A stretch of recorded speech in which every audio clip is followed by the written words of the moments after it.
નમસ્કાર દર્શક મિત્રો, અવર રાઇટ્સ ન્યૂઝમાં આપનું હાર્દિક સ્વાગત છે। વડોદરા કોર્પોરેશનમાં બ્રિજ પર રીકાર્પેટિંગના નામે 31 કરોડનો કૌભાંડ થયો હોવાનો આક્ષેપ વડોદરા શહેરના કાઉન્સિલર અને પૂર્વ વિરોધ પક્ષના નેતા અમીબેન રાવત દ્વારા લગાવવામાં આવ્યો।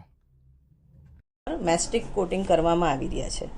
ઘણી બધી જગ્યાએથી નાગરિકોએ અમને ફરિયાદ કરી કે બ્રિજની સરફેસ સારી છે, કોર્પોરેશન વ્યર્થ આ પૈસા અને લોકોને હેરાનગતિ કરી રહી છે। સ્થળ પર બારે-બાર બ્રિજની તપાસ કરી અમે મ્યુનિસિપલ કમિશનરને લેટર લખેલો, એમાં બધા બ્રિજનું અવલોકન કરીને બ્રિજની સરફેસ ક્યાં કેવી છે એનું અમે રિપ્રેઝન્ટેશન કરેલું ને આ કામની જરૂરિયાત નથી એ બાબતે અમે મ્યુનિસિપલ કમિશનરને 15 તારીખે, ગત મહિનાની 22 તારીખે અને આ મહિનાની 2 તારીખે એમ 3 રજૂઆતો કરી હતી, પણ આજ દિવસ સુધી આમાં કોઈ પગલાં લેવાયા નથી।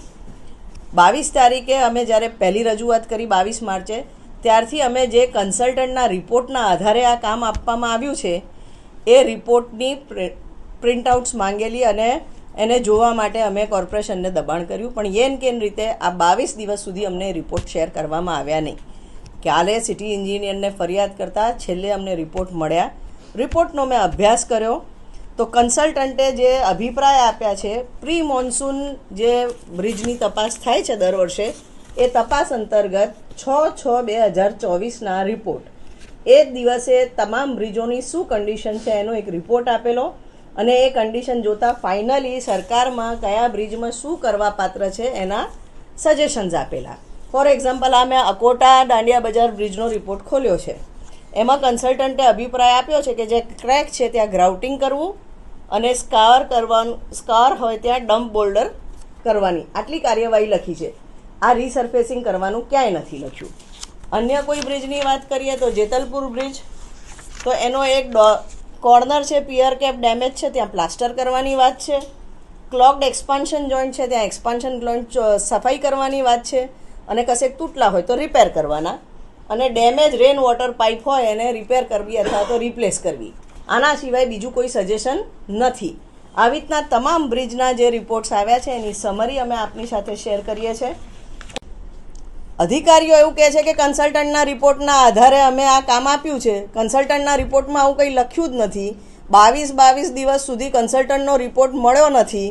સિટી એન્જિનિયરને અમે પૂછ્યું તો એમને કન્સલ્ટન્ટના રિપોર્ટના નહીં પણ એન્જિનિયર્સના ભરોસે આ કામ કર્યું હતું એવું અમને કહ્યું।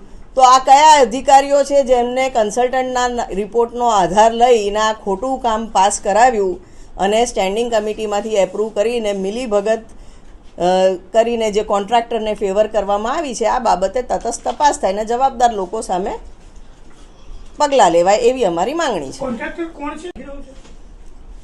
32 કરોડનું કૌભાંડ થતું હોય, બિનજરૂરી કામ થતું હોય આખા શહેરમાં, ઇવન શાસક પક્ષના કાઉન્સિલરે હરિનગર રોડનું બ્રિજનું કામ અટકાવ્યું, તો ક્યાંક રાજકીય સપોર્ટ ના હોય તો આવું કામ તો થાય જ નહીં। એટલે ડેફિનેટલી આમાં કોકનો રાજકીય હાથ છે। કોન્ટ્રાક્ટરને ફેવર કરવામાં આવી રહી છે। કોન્ટ્રાક્ટર ડીબી પટેલ છે આ કામમાં અને કન્સલ્ટન્ટ કસાડ કન્સલ્ટન્ટ છે। ક્યાં કોની શું સંડોવણી છે આ બાબતે તપાસની અમે માંગણી કરી છે।